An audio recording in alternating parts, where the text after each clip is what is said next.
और तुम मेरे सर पे खड़े ना रहो, धंधे का टाइम है, शाम को आना। अपने बोर्ड को ना ठीक करवा लो, वरना कुछ लोगों की गंदी नजर रहती है। तो दोस्तों, स्टोरी की शुरुआत में हम राजू को देखते हैं। वो बाथरूम के बाहर खड़ा होकर अपनी बारी का इंतजार कर रहा था, क्योंकि बाथरूम में उसकी भाभी नहा रही थी और वो झांक झांक कर अपनी भाभी को देख रहा था। तभी उसकी भाभी को पता चल जाता है कि राजू बाहर है। राजू बोलता है, भाभी अब जल्दी बाहर आ जाइए, मैं लेट हो रहा हूँ। जिसके बाद भाभी बोलती है, ठीक है देवर जी, बस 2 मिनट रुकिए और मैं बाहर आती हूँ। इसके बाद भाभी बाहर आने लगती है तो देवर की दिल की धड़कनें तेज होने लगती है। वो अपनी भाभी को इग्नोर करने लगता है। उसकी भाभी वहां से चली जाती है और अब राजू बाथरूम में नहाने जाता है। जैसे ही वो अंदर घुसता है तो वहां पर उसे अपनी भाभी के अंडरगारमेंट दिखाई देते हैं। वो उन्हें उठाकर दूसरी जगह रखने लगता है कि तभी भाभी अंदर आ जाती है और बोलती है, इनसे क्या मेरा नाप ले रहे हो? राजू बोलता है, नहीं भाभी, वो मुझे नहाना था ना, तो इसलिए मैं इन्हें दूसरी जगह रखने की सोच रहा था, इतने आप आ गए। जिसके बाद भाभी उन कपड़ों को ले लेती है और बोलती है, देवर जी क्या आपकी पीठ पर साबुन लगा दूं? राजू बोलता है, नहीं, मैं अपने आप लगा लूंगा। फिर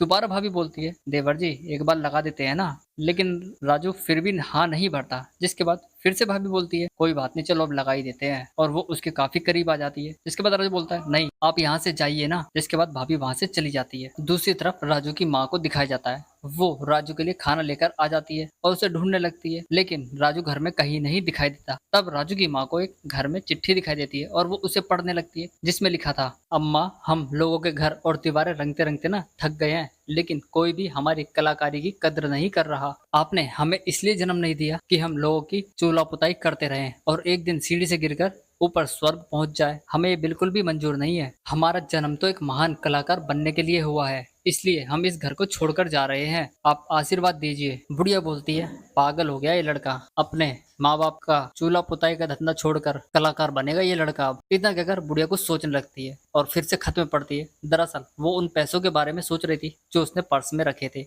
राजू आगे बोलता है, माँ आप यही सोच रही होगा कि मेरे पास यहाँ से घर से भागने के लिए पैसा कहाँ से आया? तो आप जब भांग की पकौड़ी खाकर सो रही थी ना, तो मैंने आपके पर्स से निकाल लिए और उन्हीं को लेकर भाग गया हूँ। जिसके बाद बुढ़िया अपने पर्स को तलाशने लगती है और उसमें देखती है तो उसे कुछ भी नहीं मिलता। वो चिल्लाने लगती है। तभी राजू सामने से आ जाता है और बोलता है, माँ मैं कहीं नहीं गया हूँ, यहीं हूँ, और ये लो आपके पैसे। माँ उन पैसों को गिनने लगती है और बोलती है, पूरे है ना? राजू बोलता है, हाँ पूरे ही है, ये नकली पैसे हैं, वो तो हमें बस स्टैंड जाके पता चला। जिसके बाद बुढ़िया बोलती है, ये तेरे बाबूजी के ठेले के पैसे हैं, जा उस पिंकी चाट वाली से जा, ये सारे पैसे बदल कर आ। अगर वो बदलती है तो ठीक है, नहीं बदलती तो हम वो ठेला किसी को दे देंगे। दरअसल पिंकी और कोई नहीं, बुढ़िया की बहू और बेटे की पत्नी होती है। जिसके बाद राजू अपनी पत्नी के पास उन नोट को बदलने के लिए पहुंच जाता है। रास्ते में उसकी मुलाकात उसके दोस्त गौतम और उसकी बहन मीना से होती है, जहां पर वो उसे बाइक पर लेकर चले जाते हैं। इस बीच पेंटर बाबू की नैन मटक्का मीना के साथ में हो जाती है। आगे शायद हमें इन दोनों की स्टोरी भी देखने को मिल सकती है। इसके बाद पेंटर बाबू अपनी पत्नी के पास पहुंच जाते हैं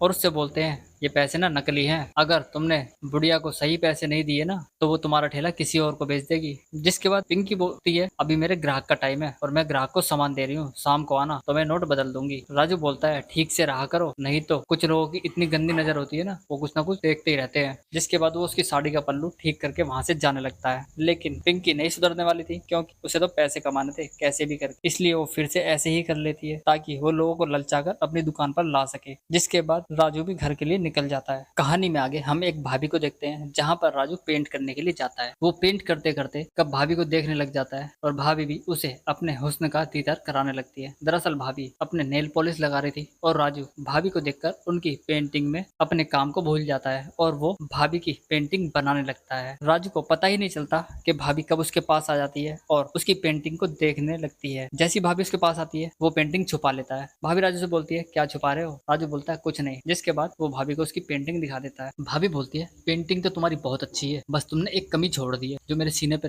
मस्सा है ना, वो तुमने इस पेंटिंग में नहीं बनाया। जिसके बाद भाभी उसे अपने हुस्न का दीदार करने लगती है और राजू भी उस पर लड्डू हो जाता है। जिसके बाद हमें यहाँ पर एक रोमांटिक कार्यक्रम दिखाया जाता है, जहाँ पर दोनों खूब रोमांस करते हैं और पलंग तोड़ते हैं। यहाँ पर हमें 10 से 12 मिनट का एक रोमांटिक कार्यक्रम दिखाया जाता है। दोनों सुख पा लेते हैं। इसी के साथ ही हमारा ये एपिसोड खत्म हो जाता है। धन्यवाद।